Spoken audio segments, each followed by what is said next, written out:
Hello guys, papakita ko naman guys, ito naman tungkol po naman to sa mga kinukursunada, yung kinikilyuhan sa labas. Yan.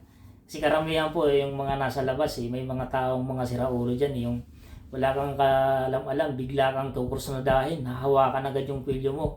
Yan. So ngayon guys, ipapakita ko naman po sa inyo kung ano namang technique na gagawin mo kung mangyari man sa iyo to. Yan. So yan guys, bigla akong pinilyon, wala kang kalam-alam, ano? Madali lang guys, pag ganyan ang mga senaryo, yung mga ganung pangyayari, huwag ka lang madidistract. Kasi automatic pag mayroon kang alam mo na rin kung anong may apply mo eh. Sa ganitong posisyon na yun, pinilyon ka. O, siyempre wala kang magagawa, kundi gagawa ka rin ng hakbang. Ito lang guys, open ang dalawang mong kamay. Ang alam lang niya, humawak lang sa kwelyo mo. So itong guys, bibigyan mo agad siya ng distraction.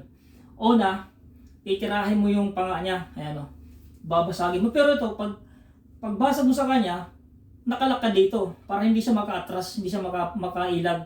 Hahawakan mo ito, ilalak mo na to, pero bigyan mo siya muna ng distraction, yan. Automatic yan, basag yan, yung chin niya dito.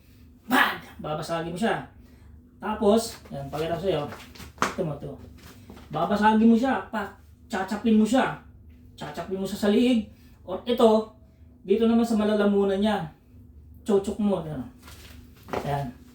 Chuchok mo sa lalamunan, ayan o. Tak. To, gamitin mo to, chok mo rin to. Tapos, pipindutin mo, pipisilin mo to. Pag nakabaon na yung daliri mo, sabay hahatakin mo, laglag yung lalamunan niya. Talagang hindi yan bubuhayin guys, sinasabi ko sa inyo. Dumating man yan sa hospital, pipipin ang buhay niya. Kasi una pa lang, chinap mo na eh. Ayun o, etong kamay mo, nakaganong position. Susuntukin mo sa lalamunan, lubog yan. Tapos plus chachapin mo pa. Pakachap mo sa kanya, wala na yan, nanghina na yan. Kasi una, chinap mo agad. Chinap mo agad yung lalamunan. Isipin mo, pitikin mo nga lang ang lalamunan mo, masakit na. How much pa pag itong ginawa mo? Kasi di siya makakapalagay, no? Nakalaksa dito, di siya makakatras. Hindi niya alam kung anong gagawin mo eh. Kailangan mabilis guys. Chapin mo agad yan. Tapos, yan. Sa camera. Ichuchok mo to. Chuchok mo tong lead niya, pipindutin na, pipisilin mo yan. So ngayon, para maramdaman mo guys, pisilin mo yung lalamunan mo. Yan. Pipisilin mo siya ng todo, so nakabaon na ngayon yung mga daliri mo. Sabay hahatakin mo ngayon. Pag hinatak mo ngayon, laglag yung lalamunan niya.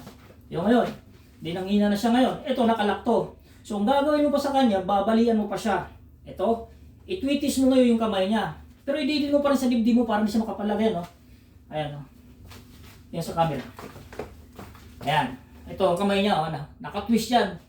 Naka-twist yung kamay niya. So ngayon guys, ito naka-open to. So ngayon siya, nakabaluktot na siya ngayon kasi pag hindi siya sumabay, mababalian talaga siya. So ngayon, babaliin mo ngayon guys ito. Jujuduhin mo, pag binaba mo to, matik yung balian guys. So hindi ka pa makukunti to guys, binali mo na to, di ba? Pumusisyon ka ngayon. Ayan, pumusisyon ka ngayon, sisipain mo ngayon yung tuhod niya, babaliin mo siya, luluhod na ngayon yan. Pag luhod niya ngayon, bibitawan mo na itong kamay niya, sabay chachapin mo pa yan kasi nakayuko eh. Chapin mo pa sa liig yan.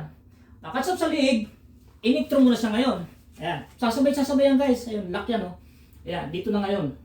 Pinakahuli na yan guys. Pakalak mo ngayon, sabay down mo. Pag i-down mo yun, wala na yun. Kahit dalhin pa yung sa hospital guys, wala na siya magagawa doon. Kung gusto mo patayin, mga simple lang na moves yan, pero patay ang tao dyan. Ayan guys, thanks so much for watching.